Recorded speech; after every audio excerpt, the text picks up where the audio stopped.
साहब, मैं रिक्वेस्ट करूंगी सर प्लीज आए और अपने वैल्यूएबल थॉट्स हम सबको बताएं।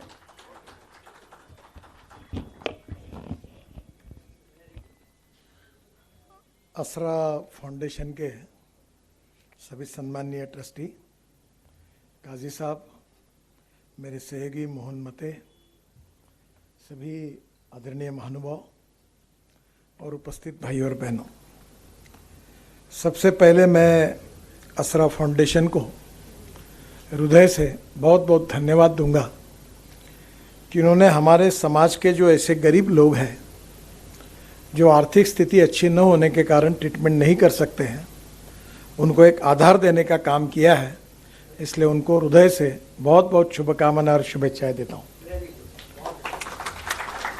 एक बात ऐसी है कि मैं भी करीब 25 साल से, जब हार्ट के ऑपरेशन मुंबई में होते थे और मैं जब हमारे वहाँ एमएलए हॉस्टल के रूम में, मैजेस्टिक एमएलए हॉस्टल में रूम में रहता था, तो नागपुर से खूब लोग आते थे क्योंकि हार्ट के ऑपरेशन मुंबई में होते थे। तब मुश्किल से नागपुर में, अब नागपुर में ऑपरेशन करने वाले 20-25, 25-30-40 डॉक्टर हुए।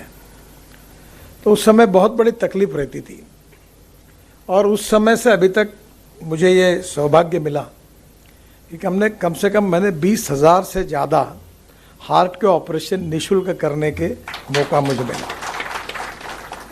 और ये जब मौका मिला, इसका सबसे अच्छा मंत्र मैं आपको बताता हूँ कि तुम जितनी लोगों की सेवा करते हो या लोगों की मदद करते हो, भगवान उससे 10 गुना ज़्यादा आपको देता है। ये बात बिल्कुल सही है। मैं बहुत कर्जे के बोझ में रहता था, अभी भी हूँ, क्योंकि व्यवसाय उद्योगों में कर्जा लेना पड़ता है। पर जब जब भी मैंने अपने बच्चों को भी ये बताया कि अपने आमदनी का इतना पैसा गरीब के लिए देते जाओ, और इसलिए आज मैं आपको अनुभव के साथ बताऊंगा कि आप जो भी कर रहे हैं, अल्लाह भगवान आपको उससे 10 गुना ज़्यादा देगा। और हमारे यहाँ कहा जाता है कि महाराष्ट्र में एक संत थे तुकाराम महाराज, जो का रंजले गांजले त्यासी म्हणे जो आपुले, तोची साधू ओळखावा देव तेथीची जाणावा। गरीब आदमी जो होता है उसको जात पंथ धर्म और भाषा नहीं होती। और आपको एक बात बताता हूँ कि मेरे लाइफ में एक ऐसी घटना हुई कि मेडिकल चौक में एक सब्जी बेचने वाला बैठता था और उसके लड़के को 84% मार्क मिले। वो मेरे लड़के के क्लास में था, यही बचराज व्यास विद्यालय में था। तो मेरे लड़के को 51% मिले और उसको 84% मिले। भानु से करके उसका नाम था, शेड्यूल ट्राइब का था। तो जब मुझे बताया गया कि उसने, कि मेरे मित्र को मिला, और मैंने पूछा तुम्हारे पिताजी क्या करते हैं, तो बोले माँ बर्तन मांजने की काम करती है और पिताजी मेरे सब्जी बेचते हैं। तो मुझे अच्छा लगा और थोड़ा सा दुख भी हुआ कि अपने घर में इतना सब होने के बाद अपने बेटे को नहीं मिल पाया, पर इसने मार्क मिला है। बाद में अचानक 8 दिन के बाद मेरे लड़के ने मुझे कहा कि इसकी तबीयत बहुत बिगड़ गई और मेडिकल में एडमिट है, आप डीन को फ़ोन करो। तभी हमारे जुम्मा तालाब के ऊपर चार्टर अकाउंटेंट दानी रहते हैं, उनकी पत्नी विभावरी दानी मेडिकल की डीन थी। और मैंने उनको फ़ोन किया कि आप क्या ऐसा ऐसा लड़का एडमिट हुआ है, थोड़ी उसकी चिंता करो। चिंता करने के बाद 1 दिन 3 दिन के बाद उनका मुझे फ़ोन आया। उन्होंने कहा कि ये सर, ये केस बहुत डिफ़िकल्ट है, हम प्रिडिक्ट कर रहे हैं कि इसको बहुत सीरियस कैंसर है और इसको मुंबई में ट्रीटमेंट करनी पड़ेगी। जब ये बात का पता चला तो घर, इतना गरीब परिवार था तो मुंबई जाने का कोई कारण ही नहीं। तो उतने में मुझे नागपुर में नागभूषण करके एक अवार्ड मिला। तो मैंने उसके पैसे जो थे वो 1.5 लाख रुपए उसको दे दिए और ऊपर से 1 लाख रुपए भी दे दिए। तो उसने कहा मैं, तुम तुरंत हवाई जहाज़ से मुंबई आओ। मुंबई में आने के बाद एक अच्छा हुआ कि अब इसके कारण मुझे देश के प्रख्यात डॉक्टर जानते हैं। तो डॉक्टर अडवाणी बहुत बड़े कैंसर के डॉक्टर थे। तो उनको मैंने फ़ोन किया कि ऐसा ऐसा हुआ है। उन्होंने कहा उसको भेजो। मैं उस समय मलबार हिल पे रहता था, तो उसकी ट्रीटमेंट के लिए भेजा। डॉक्टर साहब ने बहुत मेहनत की, 3 महीने वो वहाँ ट्रीटमेंट ले रहा था और 3 महीने के बाद वो वापस आया। और वापस मेरे घर पर वो रहने लगा। तो सुबह रोज़ एयर इंडिया की फ़्लाइट सुबह 6 बजे छुट्टी थी। तो मैं सोचता था कि जितने ज़्यादा देर नींद ले लूँ, क्योंकि रात को देर सोता था, और सुबह तैयार होकर बराबर आखिरी 2 मिनट में मैं एयरपोर्ट पे पहुंचता था। तो मैं अचानक उठा तो सुबह उसके माताजी, पिताजी, उनके माताजी, पिताजी सब मेरे गाड़ी के सामने खड़े थे और ज़ोर से रो रहे थे। तो मुझे लगा कि शायद डॉक्टर ने कहा कि भाई अब ख़त्म, अभी कुछ करने लायक नहीं, आप वापस जाओ, ऐसी स्थिति होगी। तो उसने कहा साहब ऐसी स्थिति, जब मैंने पूछा क्यों तबीयत अच्छी नहीं किया, नहीं बोला अच्छी है, अब डॉक्टर ने ये कहा कि ये लड़का पूरा अच्छा हुआ है, आप इसको वापस लेके जाओ। तो आज जो हम रो रहे हैं वो खुशी के आंसू है। जब मैं वापस आया तो मैंने लड़के को पूछा अब तू क्या करेगा, तो बोले सर अब मुझे फार्मेसी में एडमिशन दिलाओ। मैंने बोला 12th में 84% मार्क मिले तो इंजीनियर क्यों नहीं बनता, तो अब मेरे पास पैसे कहाँ हैं। तो मैंने झट से फ़ोन उठाकर दत्ता मेघे साहब को फ़ोन किया और मैंने कहा ऐसा ऐसा लड़का है, मैं इसकी पूरी फ़ी देने के लिए तैयार हूँ, आप इसको इंजीनियर बनाओ। तो उन्होंने कहा आप क्यों देंगे, आप जो बोल रहे हैं आप उसको मेरे पास भेजो। दत्ता मेघे कॉलेज में वो इंजीनियर बना, एमटेक बना, और आज दत्ता मेघे इंजीनियरिंग कॉलेज में वो लेक्चरर करके काम करता है और उसकी कैंसर भी दूर हो गया। अब वो अच्छा है, अभी इसी हमारे रिंग रोड पर मानेवाड़ा के उधर उसका फ्लैट है, शादी हो गई और वो एक सेटल हो गया। तो मुझे ऐसे बहुत से अनुभव आए कि गरीब लोग थे, मोमिनपुरा के भी काफ़ी लोगों के मैंने ऑपरेशन करा के दिया और वो लोगों का जीना एक प्रकार से मुश्किल था। तो मैं आपको एक अच्छी बात बता रहा हूँ कि ये जो असरा फाउंडेशन है, ये जो आज आप काम शुरू कर रहे हैं, उसमें और एक बात सुझाऊंगा कि शिक्षा के क्षेत्र में, स्वास्थ्य के क्षेत्र में, और शिक्षा और स्वास्थ्य ये दो तो बहुत ही महत्वपूर्ण है, उसके साथ समाज की सर्वांगीण उन्नति और विकास के लिए हमें लोगों को जगाना चाहिए।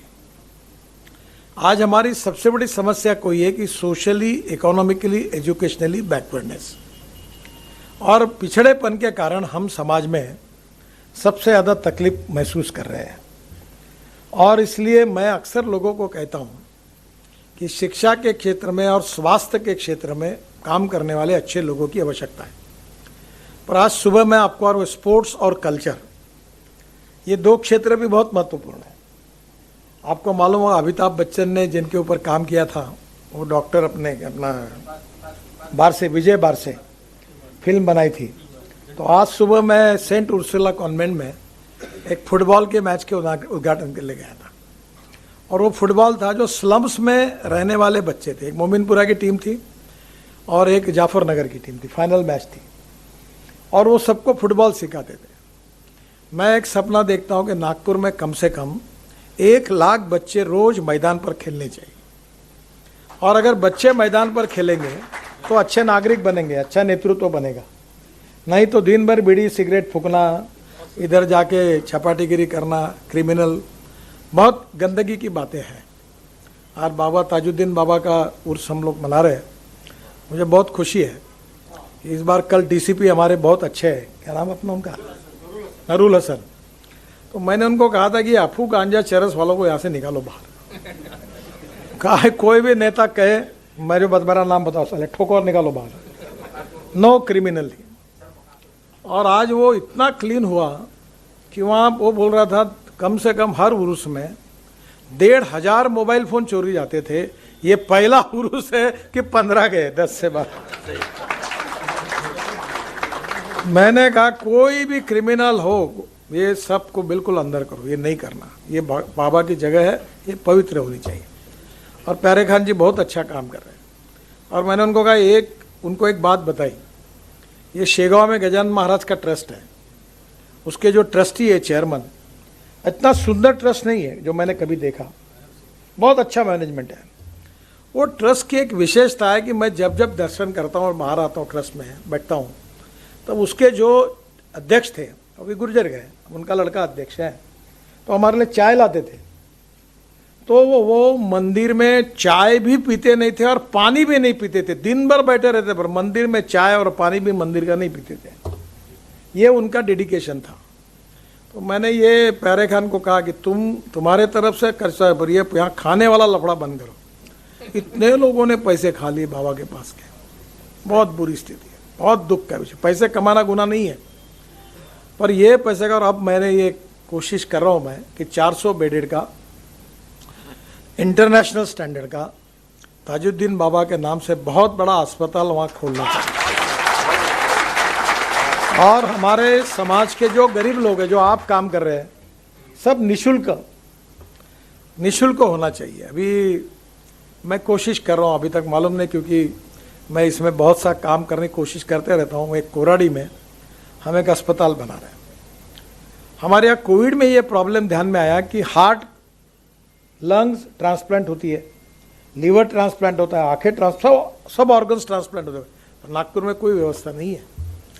मेरा प्राइवेट सेक्रेटरी था मंडलेकर करके, उसकी तबीयत बिगड़ गई कोविड में, और जब हो गया तो डॉक्टर ने कहा कि सर ये कल का आखिरी दिन ख़त्म हो गया। तो मैंने कहा चलो प्रयास करने चाहिए। तो हमने स्पेशल प्लेन लाकर एम्बुलेंस से उसको चेन्नई लेके गए, MGM हॉस्पिटल में, और वहाँ वो अच्छा हो गया, अब एकदम अच्छा काम करता है, उसको नई जान मिल गई। तो हमारे यहाँ नागपुर में व्यवस्था नहीं है कि हार्ट ट्रांसप्लांट, लंग ट्रांसप्लांट, तो मैं केवल ये ट्रांसप्लांट करने वाला ही एक हॉस्पिटल, वो वहाँ की कीमत 30 लाख रुपए है। तो मैं चाहता हूँ फुकड़ में हो। तो अब ये बहुत अच्छी बड़ी बात है कि हमारे यहाँ काफ़ी डॉक्टर है। आज मेड़घाट में एक डॉक्टर मगर करके काम करता है। तो मैं जब ये कोविड के समय था तो हमारे यहाँ वेंटिलेटर नहीं थे, तो मैंने 500 वेंटिलेटर लाया और पूरे विदर्भ में अनेक अस्पतालों को डोनेशन में दिए। फिर ऑक्सीजन पैक, बाईपैक, ऑक्सीजन कॉन्सेंट्रेटर हजारों से लाए। तब ध्यान में आया कि हमारे पास कुछ व्यवस्था ही नहीं है। वो तो MBBS डॉक्टर को वो चलाना नहीं आता था, तो वीडियो पे ट्रेनिंग किया। मैंने 60-70 एम्बुलेंसेस लाई, वो दी। तब ध्यान में आया कि लोग मर रहे हैं, लोगों के पास सरकारी अस्पताल में जितनी अच्छी सेवाएं नहीं मिल सकती। और करसो तो एक बहुत अच्छा उदाहरण है, आंखों में आंसू आने वाला, कि हमने हमारी एक योजना में 40,000 लोगों को 40 करोड़ की सामग्री, किसी को व्हील चेयर, किसी को काठी, किसी को कान सुनने के यंत्र बांटे।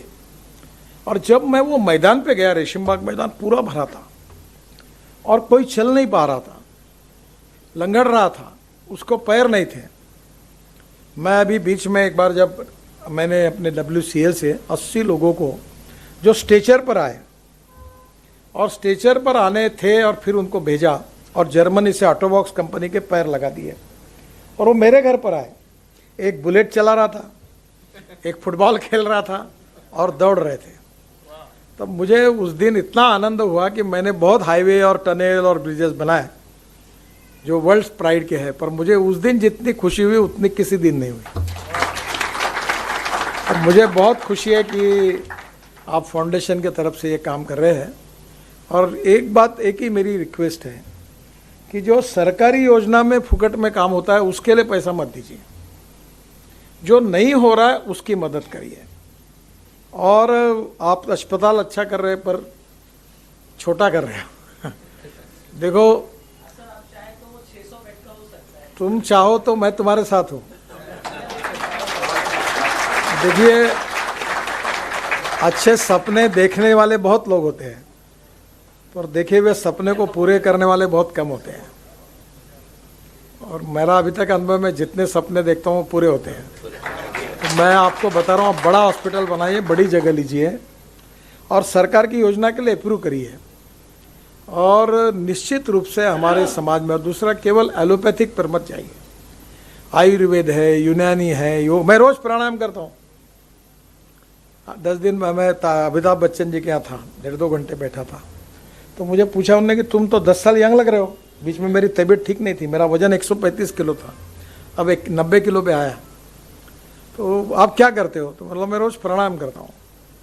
तो आज मैं इतना एनर्जेटिक हूँ कि मुझे कोई थकावट नहीं आती।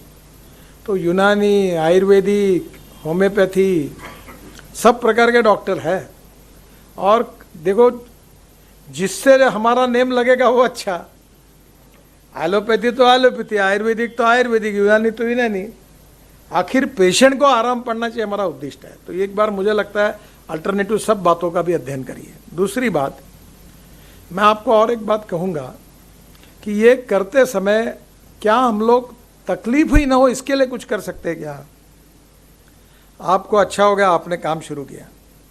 मैंने नागपुर में 2 मशीन लाई अमेरिका से, अभी हमारे पास है। आप वो मोमिनपुरे में करिए, क्योंकि वो ज़रा थोड़ा सा अड़चन का विषय में 2 लाख महिलाओं की जांच की, तो उनके छाती में 2 लाख महिलाओं को जब चेक किया तो 3,500 महिलाएं कैंसर की निकली। अब महिलाएं अपनी छाती का चेकिंग करने के लिए तैयार नहीं होती, तो लेडीज डॉक्टर आती है। मेरे पास 2 मशीन है और मैं नागपुर के हर झोपड़पट्टी में, वो हमारा एक प्रोजेक्ट था, मैं घुमाता हूँ, जाता हूँ, चेक करता हूँ। तो 3,500 महिलाएं पहले, अभी पागल खाने में, मेंटल हॉस्पिटल में महिला को कैंसर निकला। तो मेरा आपसे सुझाव है कि आपके जहाँ कांटेक्ट है वहाँ हार्ट के बारे में। अब मेरी नज़र इतनी तीखी हो गई कि हमारे यहाँ परसों एक प्रसन्न हरदास करके RSS के प्रचारक है, वो मेरे घर पे आए। तो बात करते करते वो ऐसे थक रहे थे, यही बैठा था सागर मेरा पिए। तो मैंने उनको चलते चलते देखा, मतलब तुम्हारी तबीयत ठीक नहीं है?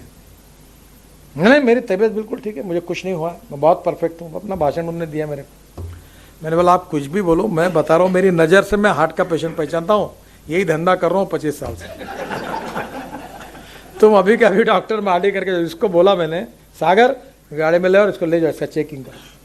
जैसे गया 95% ब्लॉकेज निकला। अब तुम जो इतने लोग बैठे हुए हो, पहले अपने आंखें जांच करो और अपना हार्ट चेक कर लो। आप जितने 50-60 साल के ऊपर है, हर साल लोगों को अपने पैथोलॉजी लेबोरेटरी बुलाकर सबका हार्ट का और ब्लड का चेक करके चेक कर लो, उसमें ही बहुत से निकल जाएंगे और वो रोग होने के पहले सुधर जाएंगे। तो ये आज ये बहुत अच्छा, लोगों को आदत खराब होती है, मेरे को कुछ नहीं हुआ, मैं बहुत अच्छा हूँ, मेरे को कुछ नहीं हुआ, और एक दिन हार्ट अटैक आता है सुबह 10 बजे और 2 बजे खत्म होता है। तो जो 60 साल के ऊपर है उनको लाओ, उनका मेडिकल चेकअप करो, पैथोलॉजी टेस्ट करो और उनको काट दो। दूसरा आंखों के बारे में है, अभी फुकट में ऑपरेशन, इतने कैटरैक्ट के ऑपरेशन है कि बड़े प्रमाण पर कैटरैक्ट के बारे में अवेयरनेस ही नहीं है और गाड़ी चलाते हैं। एक मंत्री का, मुख्यमंत्री का ड्राइवर दोनों आंखों से अंधा था। एक केंद्रीय मंत्री का ड्राइवर, मैं नाम नहीं बता रहा हूं आपको, वो एक आंखों से अंधा था। और मेरा एक्सीडेंट हुआ, 4 जगह पैर टूटा, वो भी कैटरैक्ट था। अब काशी साहब तुम रिटायर्ड हो गए, आपके पास सरकारी गाड़ी नहीं होगी, आपके पास होगी तो आज जाके घर जाके पहले अपने ड्राइवर को मेडिकल का आंखें जांच लो। सरकार में जितने अधिक, वो क्या करते हैं, झूठा सर्टिफिकेट लाते हैं। हिंदुस्तान में बहुत आसान, 50 रुपये 2 सर्टिफिकेट मिलता है, वो परफेक्शन का ला लेता है। तो वो मैंने बहुत लोगों को बताया, तो जब प्राइवेट डॉक्टर से जांच किया तो आंखों में खराबी थी। तो कोई भी रोग होने के पहले प्री मेडिकल चेकअप करने का अगर आप अभियान चलाओगे तो जो कल संकट आने वाला है वो संकट नहीं आएगा। आप जरूर अच्छा काम कर रहे हैं, ताजुद्दीन बाबा जी के नाम से भी कर रहे हैं, तो मुझे बहुत बहुत खुशी है, इसीलिए मैं आया। मेरी बहुत बहुत शुभकामनाएं, शुभेच्छाएं, और मैं आपको बताऊंगा कि आप ये बहुत अच्छा काम करिए। जहाँ भी अड़चन आती है ज़रूर मेरे पास आइए, मैं निश्चित रूप से आपको इसमें सहयोग करूँगा। और जो मैंने प्री मेडिकल चेकअप का कहा है कैंसर और हार्ट के लिए, वो आप करिए और आपका एक सर्टिफिकेट तैयार करें और उनको दे दीजिए। ये करने से भी 1000 लोगों की जान बच जाएगी। क्या है, नॉलेज का अभाव, अज्ञान और अंधश्रद्धा दोनों के कारण बहुत नुकसान होता है, और इसलिए सभी प्रकार के विकल्पों का उपयोग करके आप ये जरूर करिए। और बाबा ताजुद्दीन बाबा, उनके आशीर्वाद से आपको इसमें अच्छी सफलता मिलेगी, और जो लोगों की सेवा करता है उसको सफलता मिलती है। मैं कभी अपना पोस्टर नहीं छापता, ना कटआउट छापता, ना लोगों को बताया जरूरत होगी तो वोट देना, नहीं तो मत देना, कोई फर्क नहीं पड़ता, तो देने वाला देता ही है। तो काम करते रहना चाहिए। तो आप काम करो, और काम करने पे लोग बहुत अच्छे हैं, लोगों को सब समझता है। और काम करते समय मेरी माँ मुझे अक्सर कहती थी कि आप काम करने के बाद उसका कभी प्रचार मत करो, कि इनका फोटो छपाओ, इन्होंने ऐसा किया, ढकाना किया। मैं कभी नहीं करता। आपको ताज्जुब होगा कि कोविड के समय मैंने बहुत काम किया, कम से कम 100 करोड़ का साहित्य बांटा, पर मैंने कहा कि मैं प्रचार नहीं करूँगा, मैं बांटता रहा। और बांटते बांटते आपको बताता हूँ कि इतना वो वायरल हुआ, जिसको मिला उसने वायरल किया, तो मुझे देश भर में नॉलेज, लोगों को पता चल गया कि ये काम इन्होंने किया करके। रेमडेसिविर बनाया, फंगस के इंजेक्शन बन गए, एम्बुलेंसेस गई। ये डॉक्टर मगर की बात मैं कर रहा था मेरघाट में, जो एम्बुलेंस दी मैंने उनको, उन्होंने एम्बुलेंस में अभी तक 1000 ऑपरेशंस किए, एम्बुलेंस में, वहाँ कुछ भी नहीं है। तो आप जो कर रहे हैं बहुत अच्छी बात है। हेल्थ सर्विसेज एंड एजुकेशन, मुझे बहुत खुशी होती है, अंजुमन इस्लाम को मैंने इंजीनियरिंग कॉलेज दिया, नहीं कुछ तो मुस्लिम समाज के 8-10 हज़ार इंजीनियर बन गए। आज लड़की और लड़कियां इंजीनियर बने, अगर मैं वो नहीं देता तो बेचारे नहीं बन पाते, तो उनकी ज़िंदगी बन गई। अभी एक नहीं 10 इंजीनियरिंग कॉलेज चाहिए, मैनेजमेंट के कॉलेजेस चाहिए, और ये करेंगे तो समाज की तरक्की होगी। और एक स्पोर्ट्स और कल्चर, 2 बातों में भी आप कोशिश करिए, इससे समाज बनता है। जो खिलाड़ी है उनको खेलने के लिए अच्छे मैदान होने चाहिए, रात को 6 बजे के बाद बच्चे 2 घंटे जाने चाहिए, स्विमिंग टैंक होने चाहिए, इससे हमारी नई जनरेशन बनेगी। और कल्चरल प्रोग्राम जो होता है उससे इतिहास, संस्कृति और विरासत का पता चलता है, और उससे जो स्पिरिचुअल भी बातें होती है, वैल्यूज़ भी होती है, उससे भी समाज बनता है उन संस्कारों से। तो आप ये चारों बातों को इंटीग्रेट करके काम करिए। मेरी बहुत बहुत शुभकामनाएं, शुभेच्छाएं, धन्यवाद।